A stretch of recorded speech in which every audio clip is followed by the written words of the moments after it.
our YouTube channel Islam and Philosophy Official. Subscribe the channel and press bell icon. Thanks.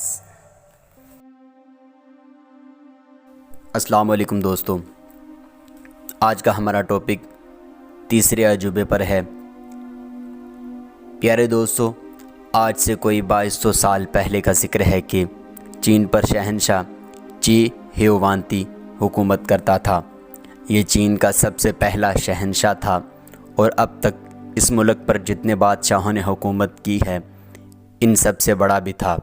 یہی وجہ ہے کہ اسے پی اعظم بھی کہتے ہیں۔ چی لڑکا سا تھا جب وہ ایک چھوٹی سی ریاست کے تخت پر بیٹھا تھا۔ اس وقت اس کا نام ین چنگ تھا۔ اس عمر میں بھی وہ اپنے دشمنوں سے بے خبر نہیں تھا۔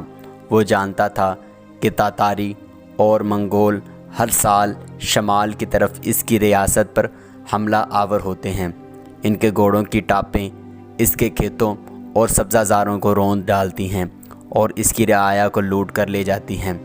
اس نے سوچا کہ اتنے بڑے اور بے رحم دشمن کا مقابلہ کرنے کے لیے صرف تخت پر بیٹھنا کافی نہیں ہے بلکہ طاقتور ہونا بھی ضروری ہے۔ سو اس نے خود کو شہزادہ ین چنگ کہنے کے بجائے شہنشاہ چی ہیوانتی کہلوانا شروع کر دیا اور آس پاس کے تمام ریاستوں کو یکجا کر کے انہیں اپنی ریاست کا نام دیا۔ اس کی چھوٹی سی ریاست کا نام چین تھا۔ یوں اس چین کی سرحدیں دور دور تک پھیلتی چلی گئیں جو آج دنیا کا سب سے بڑا ملک کہلاتا ہے۔ ایک چھوٹی سی ریاست کے بجائے ایک بڑے ملک کا حکمران ہونے کے بعد اس نے شمال کی طرف اپنے پرانے دشمنوں تاتاریوں اور منگولوں پر چڑھائی کر دی۔ جگہ جگہ وہ انہیں شکست دیتا آگے بڑھ رہا تھا کہ اس کے اپنے ملک میں بغاوت ہو گئی۔ پرانے زمانے میں عموماً یہی ہوتا تھا کہ بادشاہ اپنے ملک کے دشمن کی سرکوبی کے لیے اپنے صدر مقام سے کچھ دور پہنچا تو اس کے یاروں نے صدر مقام پر قبضہ کر لیا۔ چین میں بھی یہی ہوا، اس لیے چی اپنی فتح کو ادھورا چھوڑ کر پلٹا اور چین واپس آ کر اپنے سرکشوں کے سر کاٹنے لگا۔ بغاوت کو ختم کرنے کے بعد اس نے سوچا کہ یہ تو بڑی مشکل ہے، اگر تاتاریوں اور منگولوں سے لڑنے جاتا ہوں تو اپنے ملک میں بغاوت ہو جاتی ہے، اور اگر اپنے ملک میں بیٹھا رہتا ہوں تو تاتاری اور منگول گھڑ سوار ہزاروں کی تعداد میں ٹوٹ پڑتے ہیں۔ اس لیے کوئی ایسا کام کرنا چاہیے کہ کم از کم ایک طرف سے مطمئن ہو جاؤں۔ شہنشاہ چی کی یہی سوچ دنیا کے اس عجوبے کی بنیاد بنی جسے دیوار چین کے نام سے یاد کیا جاتا ہے۔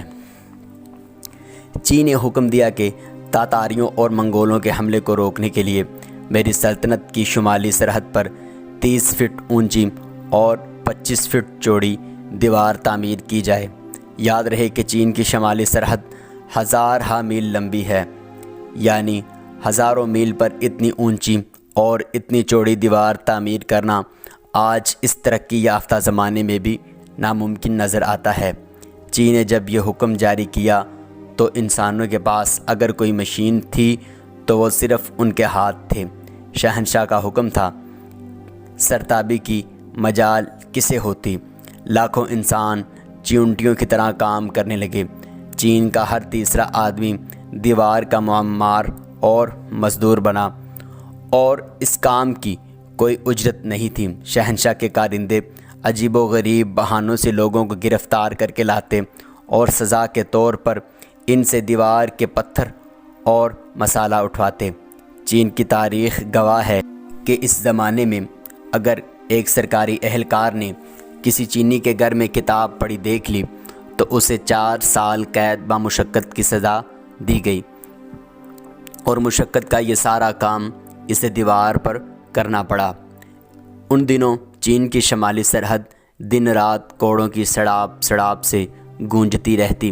مزدوروں کے ساتھ غلاموں کا سا سلوک کیا جاتا تھا، اور جب مزدوروں کے جسم کی طاقت جواب دے جاتی تو انہیں دیوار میں دبا دیا جاتا تھا۔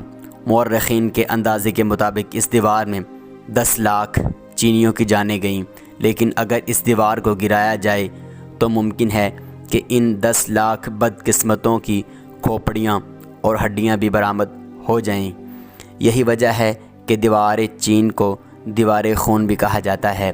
یہ کتنی عجیب بات ہے کہ شہنشاہ نے جن چینیوں کو تاتاریوں سے بچانے کے لیے دیوار تعمیر کرائی، انہی کو ذبح کر کے ان کی لاشوں کو مصالحے کے طور پر استعمال کیا گیا، اور پھر نتیجہ یہ نکلا کہ اتنے ظلم و ستم کے باوجود یہ شہنشاہ اپنی زندگی میں اس دیوار کو مکمل نہ کرا سکا۔ اس کے ساتھ ہی یہ دیوار تاتاریوں اور منگولوں کو نہ روک سکی، اور ان کے حملے اس کی موت کے بعد بھی 1800 سال تک مسلسل جاری رہے۔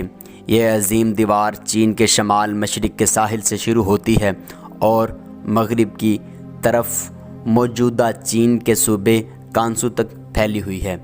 یہ سیدھا فاصلہ تو 17,000 میل بنتا ہے، مگر یہ دیوار سیدھی نہیں ہے، یہ بکھرے ہوئے اژدہے کی طرح بل کھاتی ہوئی بڑھتی ہے۔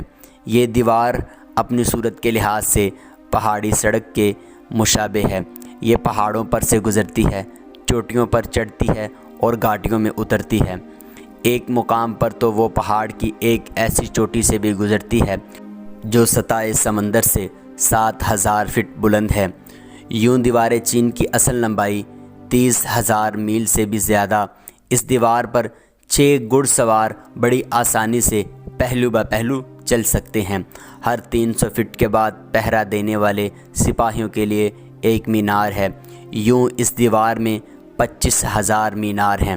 ماہرین کے اندازے کے مطابق یہ دیوار اتنی بڑی ہے کہ جب انسان چاند پر جائے گا تو دوربین لگائے بغیر زمین پر جو سب سے پہلی چیز نظر آئے گی وہ یہی دیوار ہوگی۔